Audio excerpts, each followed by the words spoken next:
Welcome, willkommen.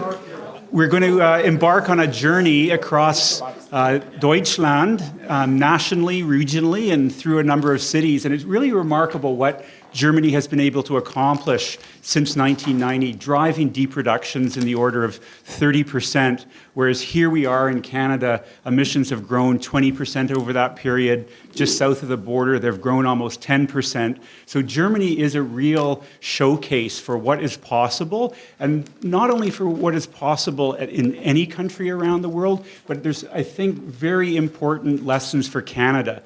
And we don't think about it, but Germany is one of the world's biggest coal producers. So there's really unique and important regional differences across the German landscape that are very similar to Canada. It isn't oil and gas, it's coal. But what we see in Germany is a country that's working at the national level, the state level, and the local level to build a tremendous amount of solidarity between industry, between labor. There have not been job losses in the manufacturing sector in Germany over 30 years, where we've seen the evisceration of the manufacturing sector in many Anglo-American parts of the world. And it's one of the reasons that there is great stability there.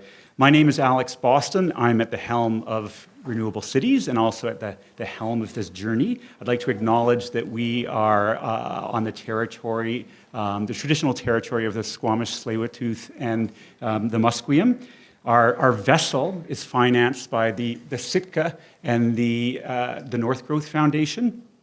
And we have wind in our sails because SFU and the Center for Dialogue are really supportive of tackling these complex, critical public policy issues. And of course, these events couldn't happen without a really curious and critical and compassionate audience, which is you guys. And half of them are actually online, and they are joining us because PICS, the Pacific Institute for Climate Solutions, supports webcasting, and we literally have people across BC, Canada, the US, and across the ocean and into Europe and other parts of the world. If you are online right now, you can certainly join in the conversation at hashtag #RECities. I'd like to make a couple of special welcomes to some representatives of the Republic of Korea consulate and also the German consulate who happen to be joining us today. Willkommen, Deutschland. And actually, in fact, our German presence is being captured by the German public broadcaster that you see in the corner. So guten Tag, Deutschland. And they're here not because of my excellent German, my humble German, or my intellectual capacity at all. They're here because the chief strategist on board our ship today is Dr. Claudia Kemfert, and she is a renowned economist in Germany. She's a very knowledgeable and ever-present commentator on economic and industrial and energy transitions in Germany, and she's also an important architect of the public policy context in Germany that has allowed it to be so successful. She's been recognized as the top German scientist by a prestigious research institute, and she has also been honored by the German Solar Award and the Adam Smith Award for Market-Based Environmental Policy in 2016. And she's also here today because Professor Mischka Leisig, right here, has a grant with the Social Science and Humanities Research Council that is allowing great German intellectuals to come into our country to help us make a course correction. Claudia has been in other parts of the country and in Victoria, speaking with civil servants and others who are helping us make this transition. So she'll speak for 10 to 15 minutes, and then we'll open the floor for about 40 minutes and have a rich conversation, I'm sure. So Claudia. Thank you so much. Thank you also for inviting me. Thank you for having me here. So it's a great, great pleasure. We've been to many places up to now, and this was really an interesting period of time for me. So I learned a lot about Canada and all the circumstances here around, and I'm really pleased that you're interested in the German energy transition, what we call the Energiewende. And my aim here now is to just give a brief overview of where we stand, what happened up to now, and then I have a focus also on cities because I understood that you are primarily interested in this topic and go for a discussion. So I'm really pleased that you are here also on broadcast. So let's immediately dive into the subject. So we have 10 years left where we should not overshoot the CO2 budget. And if we look at this carefully, we see that we have to have reduce emissions quite soon, and the CO2 budget is very limited. And if we see why it's so, because we burn still so much oil, we burn a lot of coal, as we do also in Germany, but also in other nations of the world. And if we want to meet the climate target, which is 1.5% maximum increase of global temperature, then we have to see that 66% or almost 80% of the coal reserves need to be placed into the ground and should not be burned, and also 50% of gas and oil, of course, as well. So all the investments into oil are stranded investments, and that's what I learned here. We have pretty much the same experience with fossil capital, which goes into the subject and builds pipelines and all this. And in Germany, we built power plants. It is coal power plants, which is not in line what the climate goals tells us and also what we have in front of us. Just to give you a brief overview, Germany has committed to reduce emissions by 80 to 95% by 2050 and has established sectoral targets for each individual sector, which is on the one hand the energy sector, that are also implemented to reduce emissions by minimum 50% by 2030. And also we have individual industrial targets for the agriculture sector as well as private households. So you see that is a steep pathway where we have to go and bring this down. And the maximum you see here is the 2050 target, which needs to be met. And this is only feasible with a full decoupling of the whole economy, because you see every sector is involved and every sector has each individual targets. Now, the German energy transition started already 20 years ago, or even before this, but 20 years ago I would say two things happened. One was the nuclear phase out, which now means in the last coming 5 years we will phase out the last 7 power plants. The other one, which has been decided also in 2000, was to have an increase of renewable energy by 80% by 2050, which we call an energy plan, which we have established in 2010, where we have more targets even for emission reduction, energy efficiency improvement, and renewable energy increase. So there's a substantial plan for each individual part to be part of this energy plan by 2050.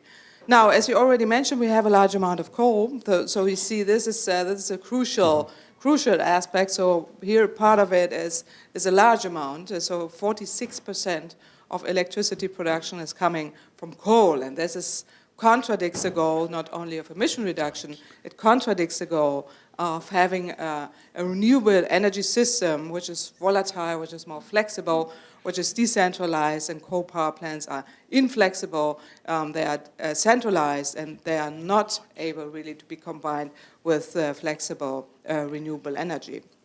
And this will change the whole picture will change, not only because nuclear is going down, but then also step by step, we are now talking about a coal phase out, which starts now in the discussion.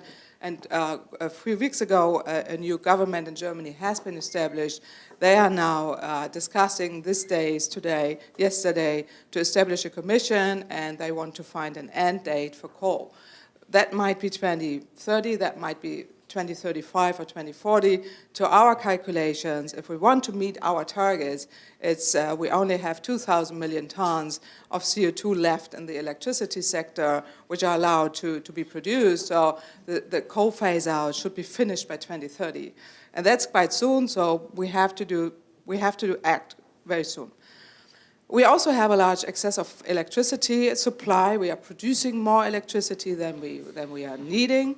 We sell that to our wonderful neighbors around us in Germany, like the Netherlands, Austria, France, and all the others. But with the consequence that we have a very low electricity price at the stock exchange. And if you look at what's happening, we started almost from zero.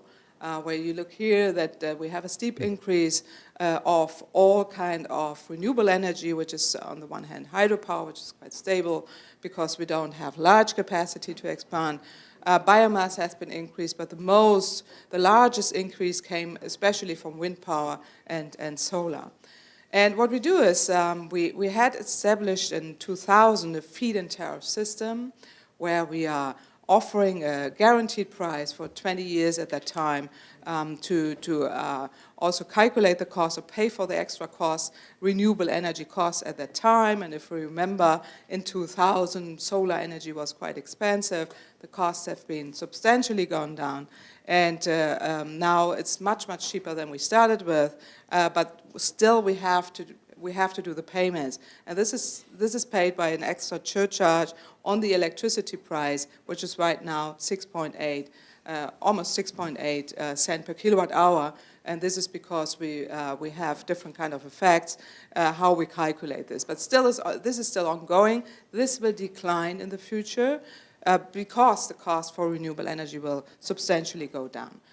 The falling cost of renewables is, I would say, is a success story, what Germany did to the world, that we offer cheap solar to many areas of the world, and it's competitive already.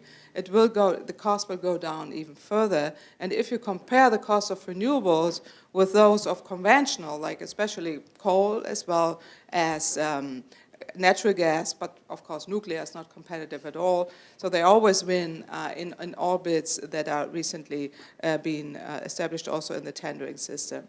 So Germany helped to bring down the cost for photovoltaics substantially. And I would say this is really one success story that we did with the feed-in tariff system. Because of this, there was a huge increase of scale, economies of scale. The demand has been increased. Competition also from China, so a lot of Chinese companies are producing solar as well, but as a consequence, the costs are tremendously down in comparison to where we have started, and that's a substantial change. Now, a 100% renewable energy system is feasible, it's economically feasible, and also technically efficient.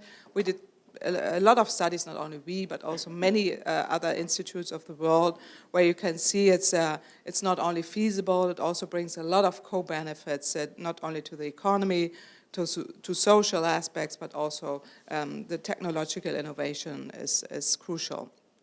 But it means it will change the whole system. So we come up from a system where we had centralized power plants, inflexible, just producing, delivering to the consumer without any kind of market. And now, with the new system, we have a more decentralized system, which is intelligent, flexible, of course, which brings a lot of innovation, which is digital, which is completely different to what we had before. And the crucial aspect here is also it brings the people together. It's causing also a participation process, which is really, really important. But the landscape will also look different, because in Germany, for example, we already have quite a large amount of windmills and solar on rooftops. So it looks different. You see the energy, and before you just saw one power plant somewhere, now it's everywhere. And not the power plant, but the renewable energies. So we started from a very dirty world with this is Germany, by the way. This is a map of Germany where we had North Rhine-Westphalia and the western part and also eastern part a lot of coal. We are still mining coal. We are still subsidizing coal. Unbelievable, we do. We are also subsidizing diesel cars, unbelievable we do, but we have a lower diesel tax for cars than for gasoline, so, and we are still paying fossil fuel subsidies, which is not in line with what we want to do here. But the future should look clean and green, and this is what we do. We install more and more installations of solar, biomass, and wind. And the success story comes from one important fact. So we have a renewable energy system which is in citizens' hands. We call it in German Bürgerenergiewende, which is in citizens' hands.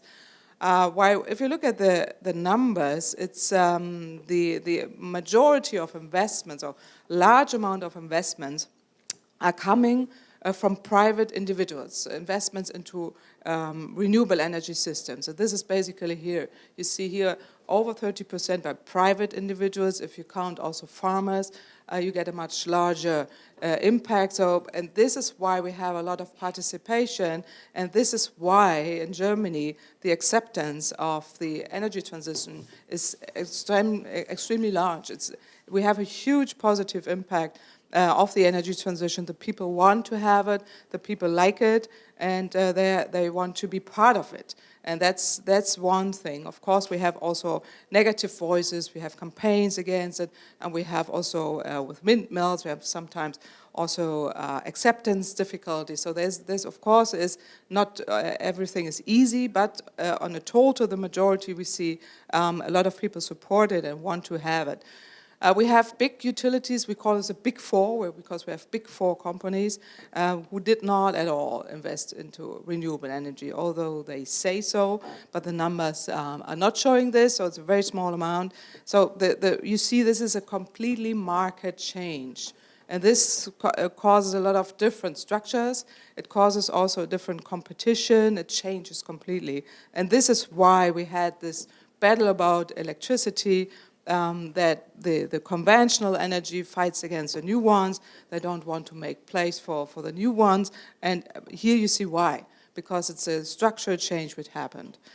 When you ask the Germans, and this is a fundamental poll we recently saw last year, end of last year, 95% of the German population support further expanding renewable energy, although there have been a lot of negative campaigns, although there are a lot of campaigns saying, well, it's too costly, we cannot do it, it's inflexible, so we are losing competitiveness, the economy is not growing. So all the arguments every day, which I figured out the last 3 days, are here pretty much the same as everywhere.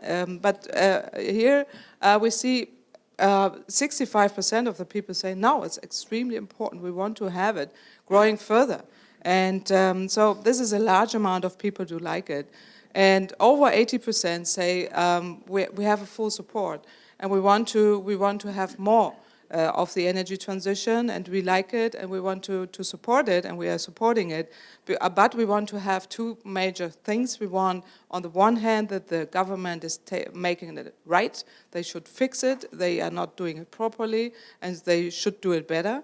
We don't trust them. There's a lot of mistrust also against the government.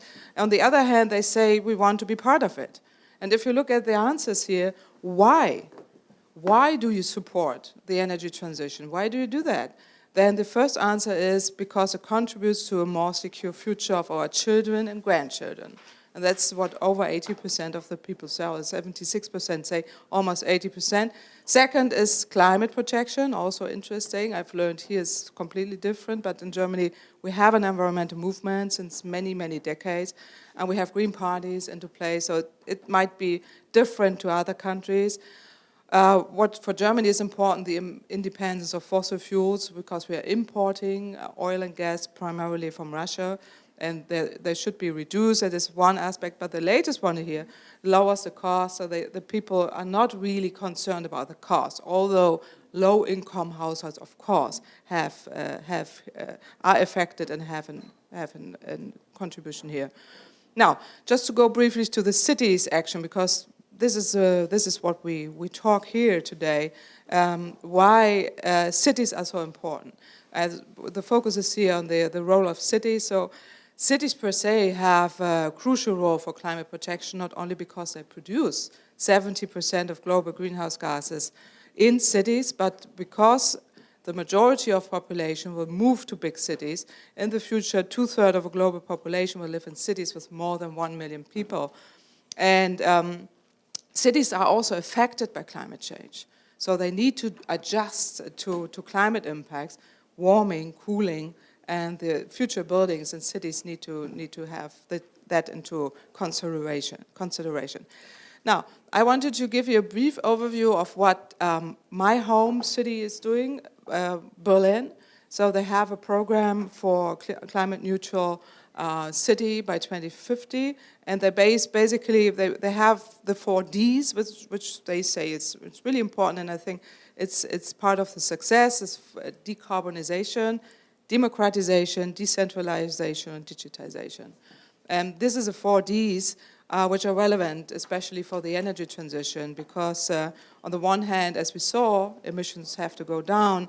The other hand, participation plays a crucial role. And because it's more decentralized, climate protection is done in cities. Climate protection is done by the people. Climate protection is local.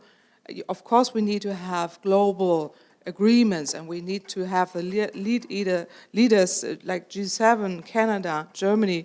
Who else could have to find a solution also on a global scale and have to give a framework for all this? But the pure things, the pure climate protection is done by the people, by all of us, here in Berlin and everywhere in the world. So this is why it's so important to break this down and have a bottom-up approach. This is why we have, it's very important to bring the people on board, to include the people, to allow participation. This reduces conflicts and also increases the safety of a city. Now, just to give briefly an overview, we are in time. So the case study of Berlin, I just, thanks to Berlin Senate, they gave me this overview, send it to me and say greetings to them if they watch. Thank you. It's really helpful to have the slides, not to prepare it by myself, but just to take it and look what they suggest. So and it's really interesting. If you just look, I mean, Berlin is a large city in comparison, of course, to here. It's not that large, but it has a 3.5 million inhabitants and a high population growth. So there are a lot of people moving to Berlin. And here we have special circumstances which are quite interesting. We have a green city with a lot of green areas around, also in the middle. We have Berlin has a remarkable public transportation system, the biggest metro system in Germany, and has a quite, I would say low, but on average motorization rate for German. So it's 324 cars per 1,000 residents. The German average is 538. I've learned in Canada it's much higher, but in Germany it's already high.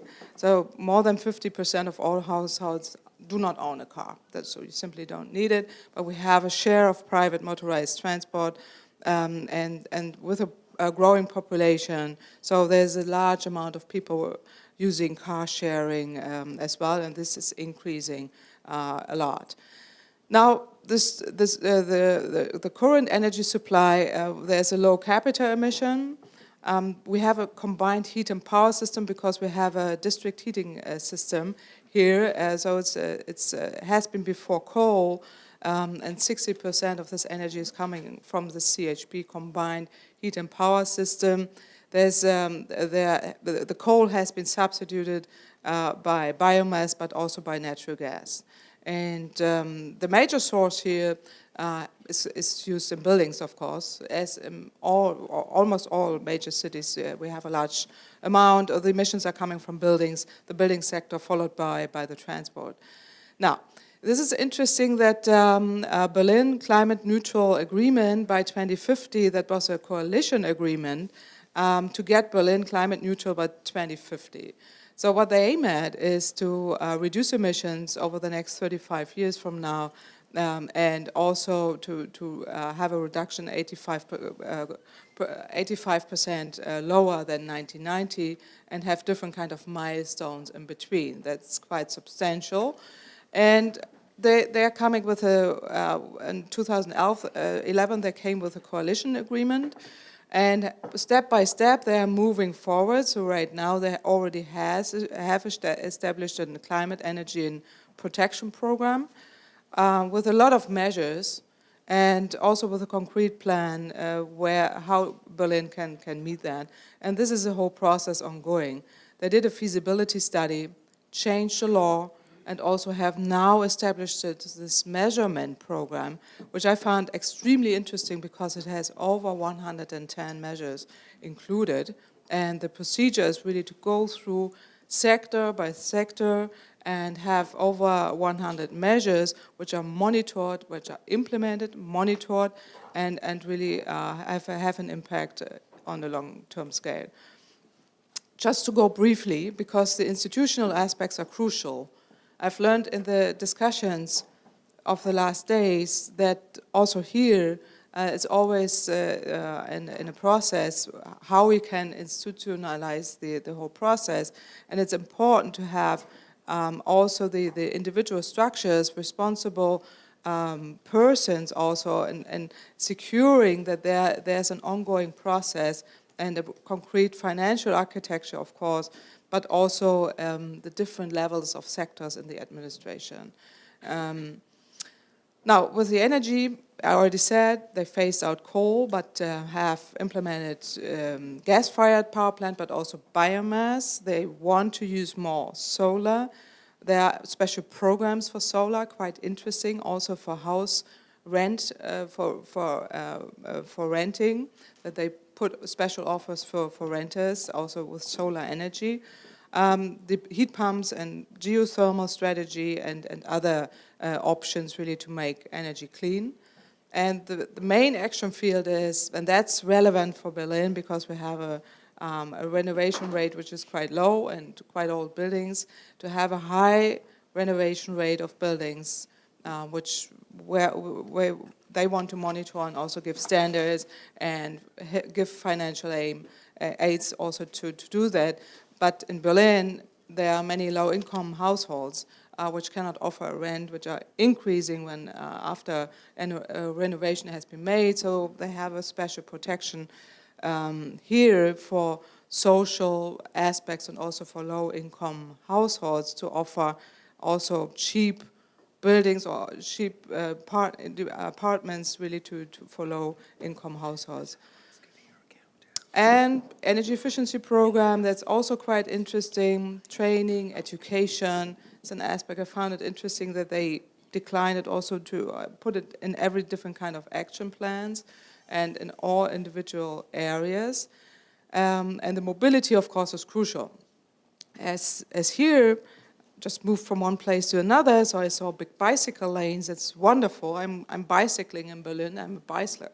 I go by bike every day, and we don't have those wonderful lanes, especially there only one, which is a long-distance lane, which is great, but the other one you move directly on the street with the cars, which is really risky. And also the Berlin driver do not care about bikes. So here I don't know, but maybe yes, but in Berlin not. So you really have to be careful. So this bicycle lanes are really important. So this is what they do. More public transportation, of course, but Berlin already has. But what we have is a lot of congestion, so we need more programs here, car sharing system, management of parking, and reduce the whole cars in the main areas. And of course also in houses, so education, as I said. I mean, energy efficiency is also improved, and this is one part of it. And just to finish, because we want to have time for discussion, to summarize, we see that 2 Senate departments in Berlin did that. They have established this climate protection plan, are giving also financial aid, have a financial plan to strengthen all this, and coal phase out they did. Solar City Master Plan, and do all the individual things. Importantly, they have a special program also for participation. So there are hearings very often, people can ask, can bring them in, and that's really important. And Berlin, I think, has a lot of challenges, but also a lot of options really to bring these new ideas through. And this is crucial that you work on the individual levels and have this decentralized approach also for big cities, because they can do a lot. And in each different kind of areas, and it's important that you go through the individual areas and have a plan how to meet that and really make the city green, make the city cleaner, and make it energy efficient and make it renewable. And that's exactly what Berlin plans. I just wanted to show, because it's one case study where we can look at. Of course, Berlin has special circumstances, but it's interesting to see what your experiences are also here in different kind of cities, but just to give an overview of what we can learn here. Thanks a lot. Great, thank you, Claudia.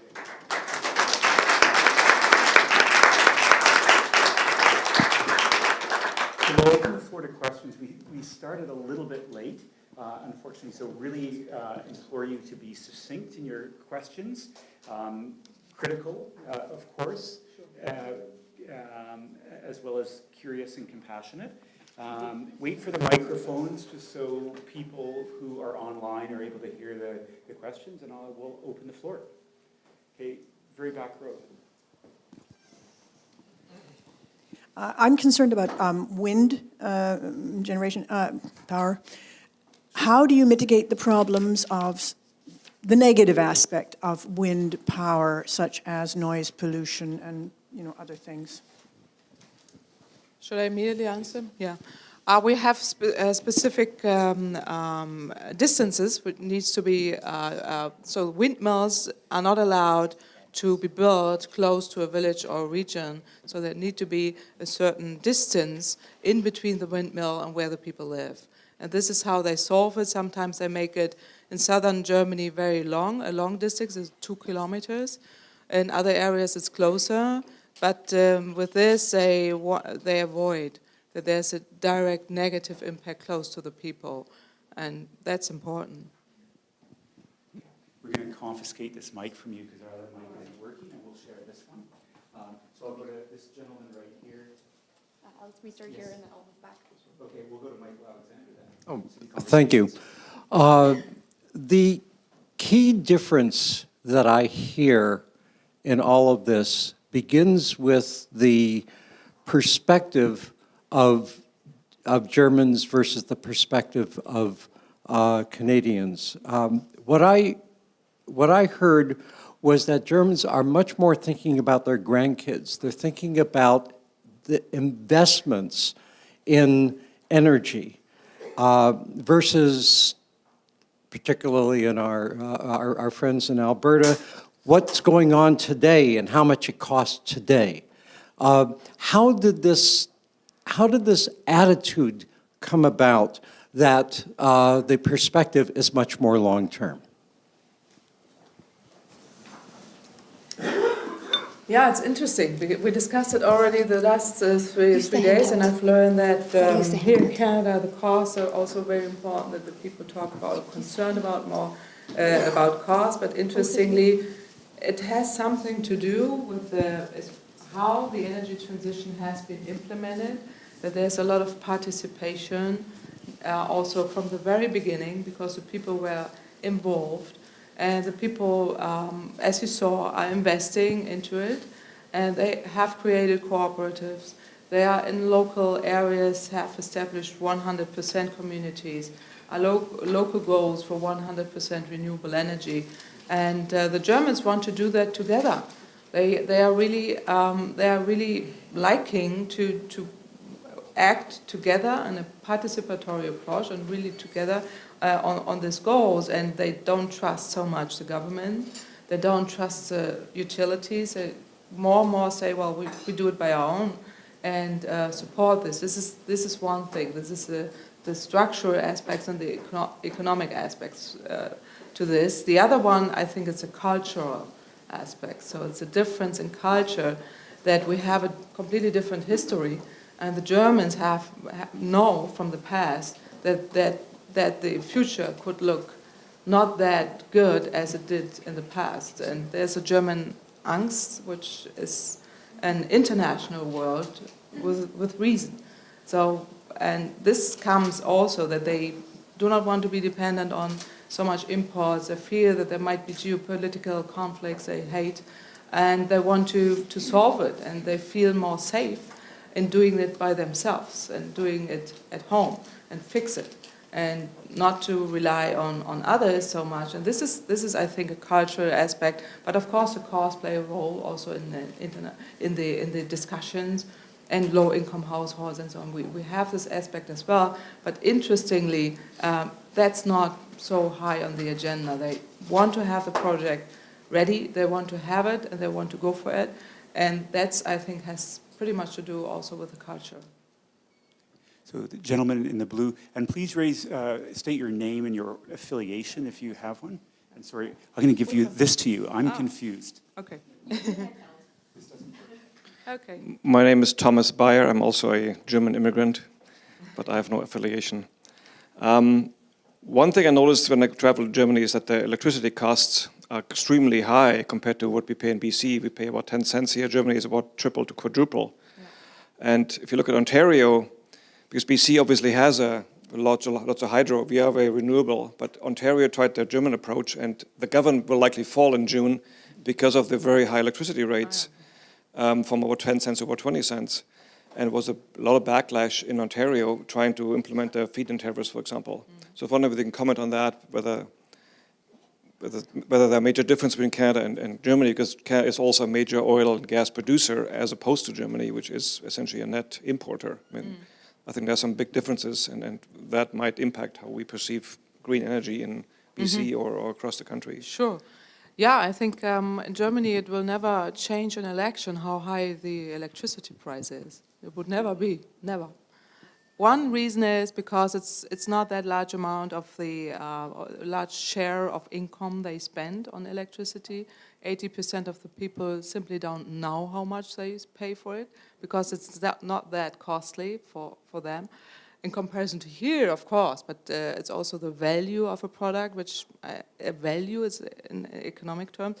And the other hand, they are very efficient. So I'm not sure, but if I'm traveling through the US, I see it's not really efficient. So you can save a lot of money by just being more energy efficient and reduce the demand also individually.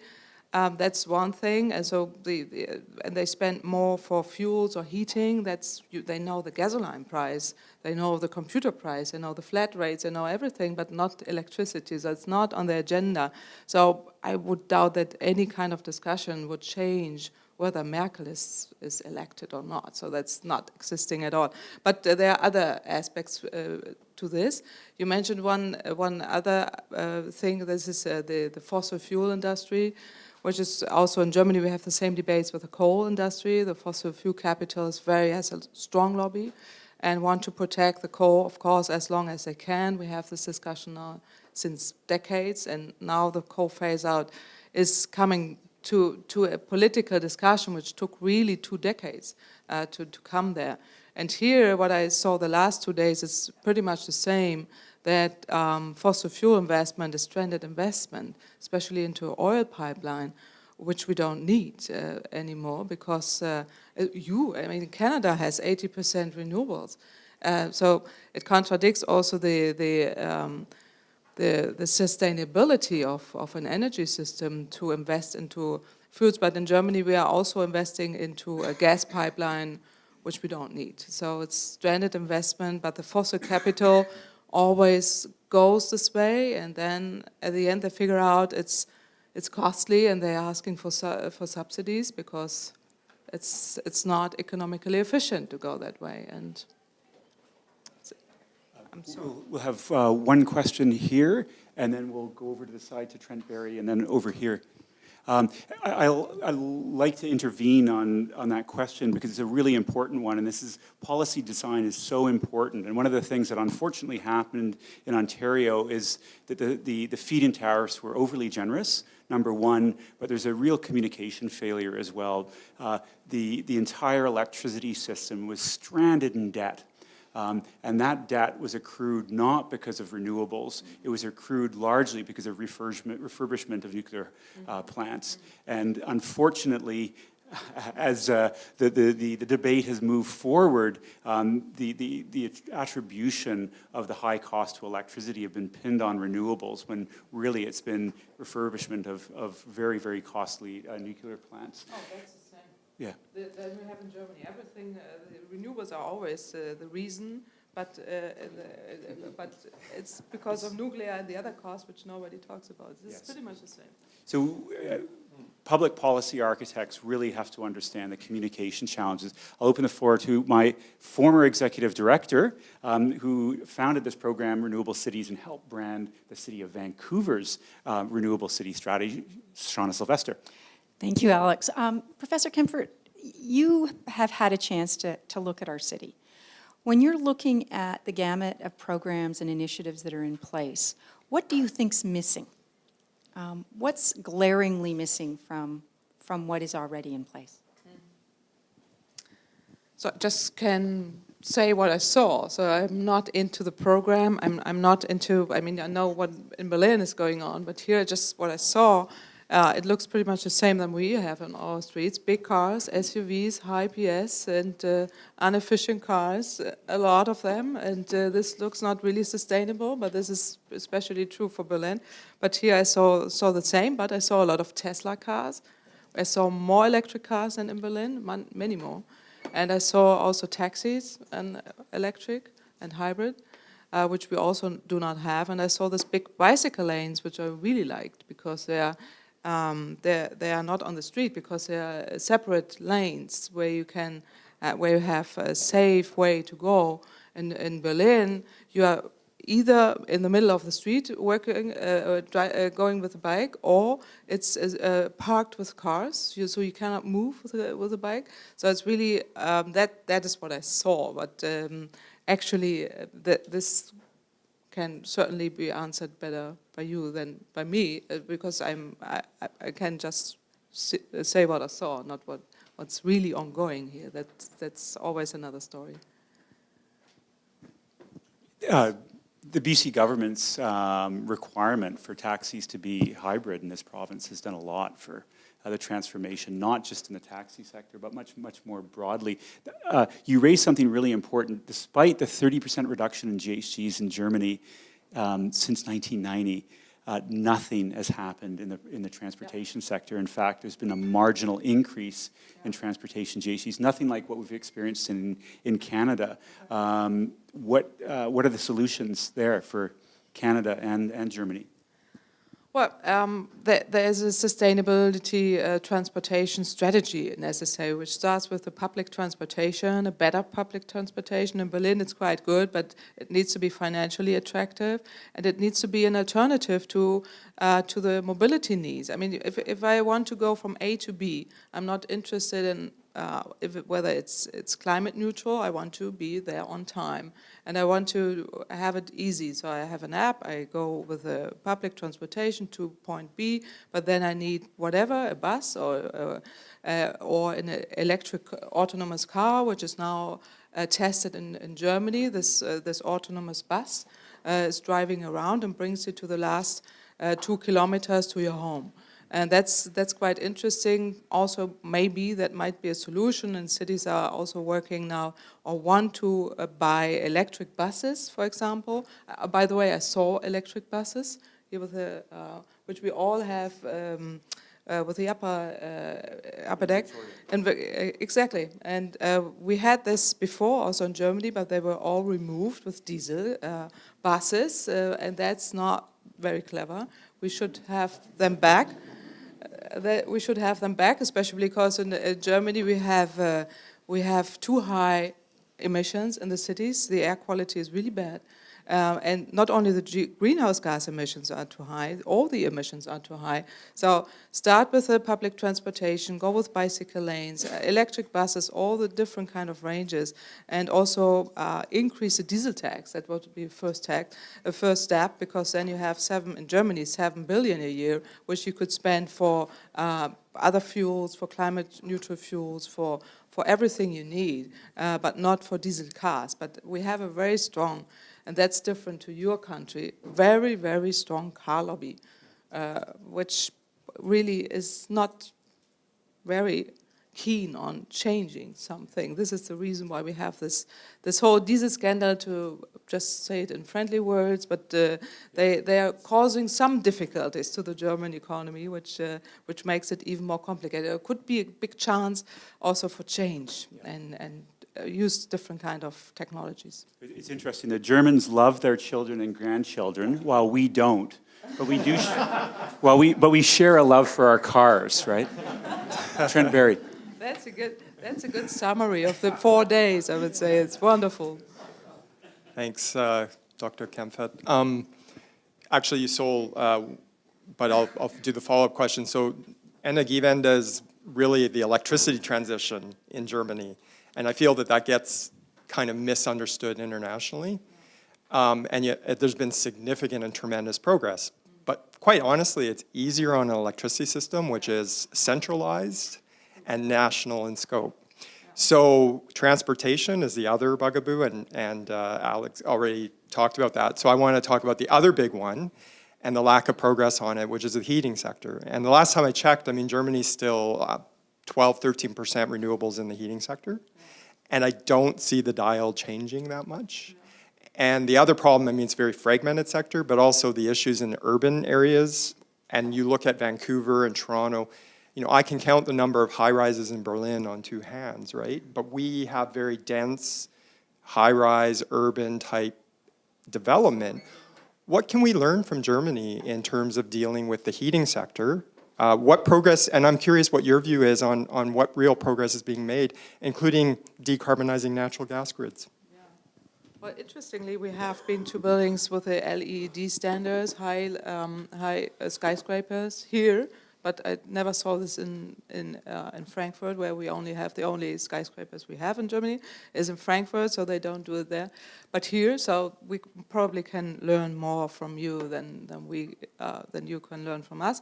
But we have, just to inform you, we have a energy efficiency program for buildings. We offer cheap loans, and also they are working on tax reductions for investors renovating houses and buildings. That's a program what they want to establish right now. They are quarreling since 2 years who's paying for this, but they want to fix it in the new term they have just started. That's what's important, and also we have very high energy efficiency standards which needs to be met. And we have special programs, financial programs also to meet that.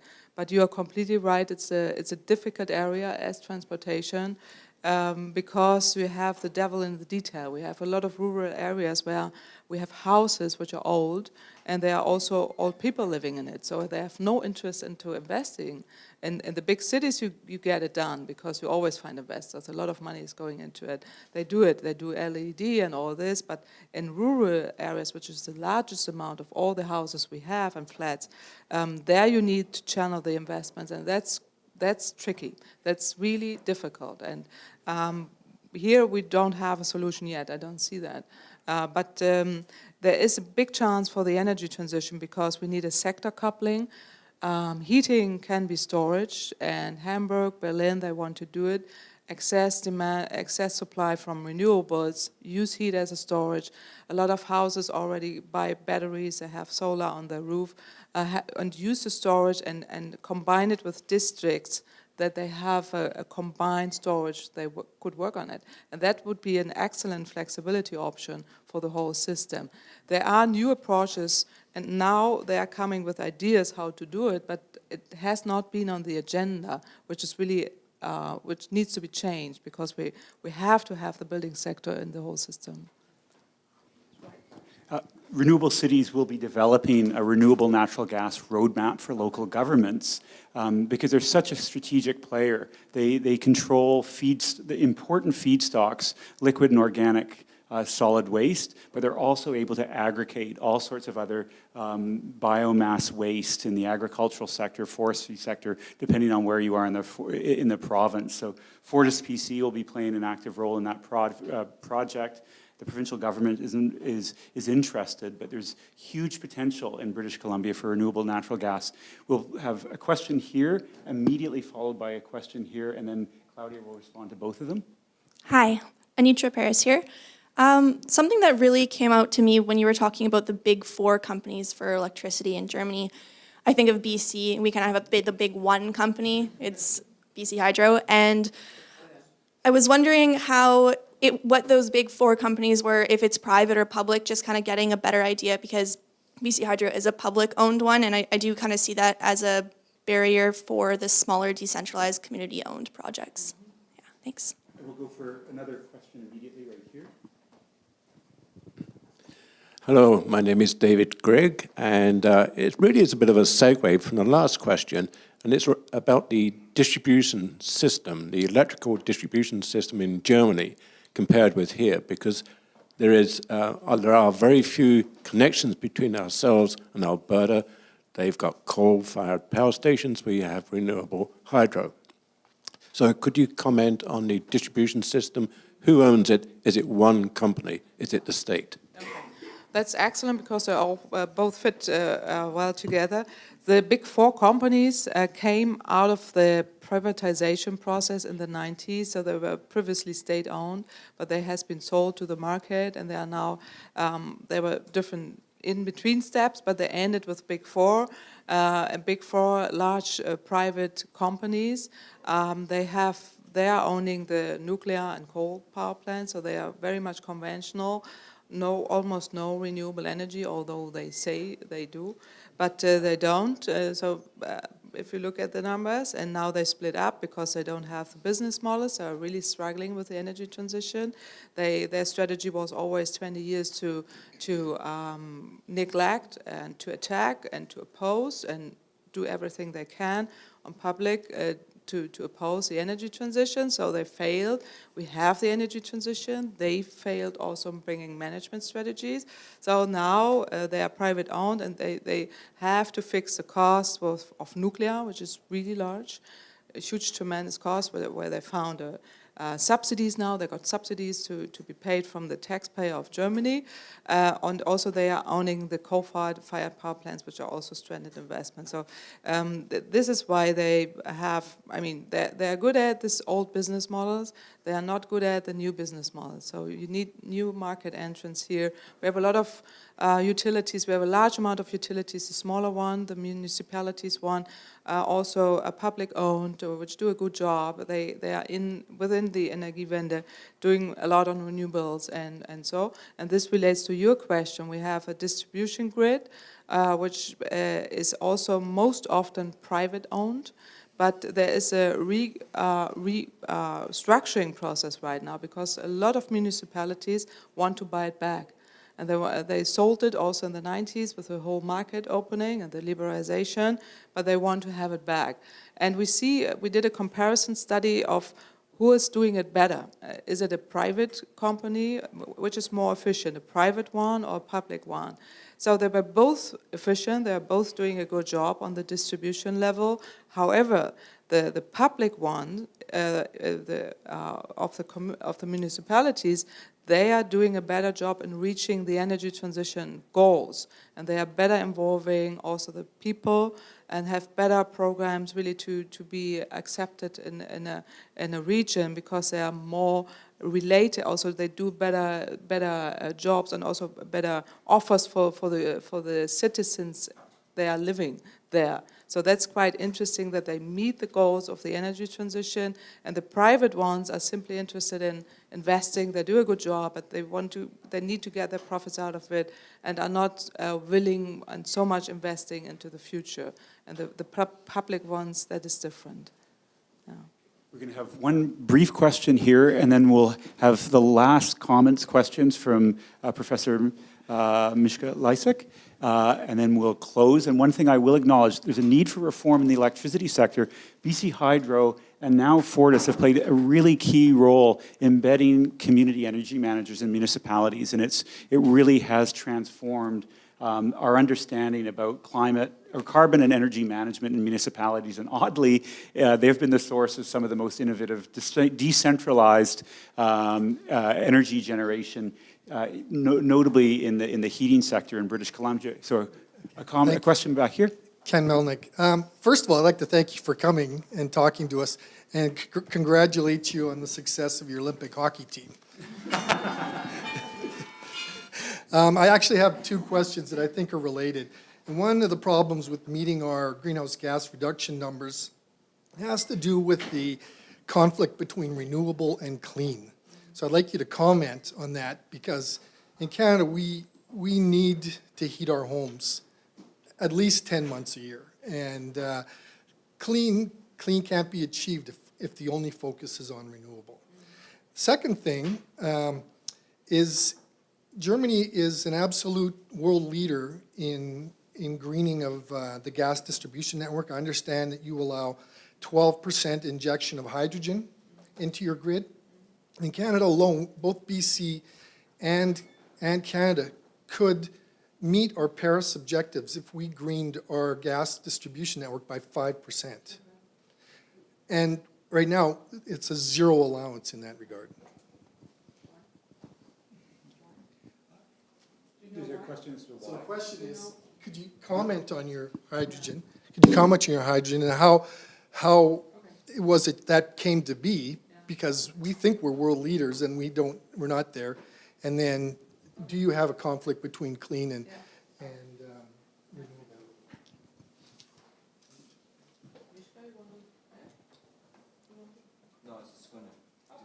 Okay, I see, yeah. Yeah, so that's a good point. I mean, the question is how you define clean, but I mean, if you use renewable energy, wind and solar, so that's the way where you can also meet the climate targets and also the environmental targets. So with biomass, the sustainability aspect comes into it. And with the gas you mentioned, the natural gas, is still an important component. But in the building sector, of course, because of heating. On the other hand, we have gas-fired power plants right now also as a backstop technology, which gives the flexibility with volatile renewables like wind and solar, where we have to have also the residual loads be met by flexible power plants. And that's most often gas, as now Berlin has decided also in CHP gas. That's one part of it, but the hydrogen is interesting, and I thought that Canada has also allowed a larger amount of hydrogen into the system. This is what I've learned yesterday, but maybe I'm wrong. So let's assume that's the case. It could be. In Germany, we see also this power to gas as an important step in the energy transition, because it offers storage, and we are using the natural gas infrastructure and also the storage. We have large natural gas storage options, and if we have excess wind and solar, which will grow, and we have hours a day where we have a lot of wind and a lot of sun, and have to not necessarily put it into the grid, but use it as a storage, produce hydrogen, or also power to gas or methanization, and use it as a fuel, for example, for ships or planes or trucks. That's the way you could make the sector coupling efficient and use that. And one first step is, of course, also hydrogen in the natural gas system. And there, as I've learned, there's also a joint company from Germany and Canada working on hydrogen of trucks and trains to allow that. This we have learned yesterday. So that's the way to go. And I would say that's also a clean sector coupling, which is much better than using coal or oil.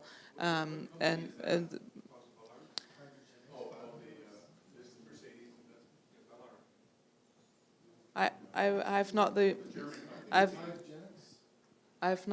name ready, but I've learned. Yes, it's a fuel cell. It's a fuel cells train. So that would be Mercedes. They have a big research investment here with Ballard. I've just learned yesterday that there's a joint initiative. We figure out what they meant, so that's perfect. So, and we figure out also the natural gas. So, Mishka, you wanted to say something? Or? Just to give thanks, okay. actually. To wrap up. Yeah. Do we have a mic for Mishka? Here. I have one here. We're ready for you. So thank you very much for your excellent conversation and great questions, and both here and on the network. And First of all, I want to certainly thank the German consulate as well as the German embassy. They've been partners with us since 2013. There's every sign that that's going to continue on for a number of years to come yet. And they've been incredible partners for us in this. I also want to acknowledge SSHRC, the Social Science Humanities Research Council, which provided the money, for which neither Dr. Kemfert nor I would be here if it wasn't for them. And they have been actually supporting these initiatives for several years. Alex and Angela, I also want to thank the two of you. We've been working together for a few years, but I have a sense that's just starting. We're just only scratching the surface. And I've got all kinds of ideas, and I suspect both of you two do as well. But last, but certainly not least, I also want to thank you, Dr. Kemfert, for coming. And we're delighted to have had you here in Canada. We're doing, I think, a very intense, and if you ask her, she'll verify that, a very intense tour, 2 days in Ottawa, and then yesterday in Victoria, and today, of course, in Vancouver.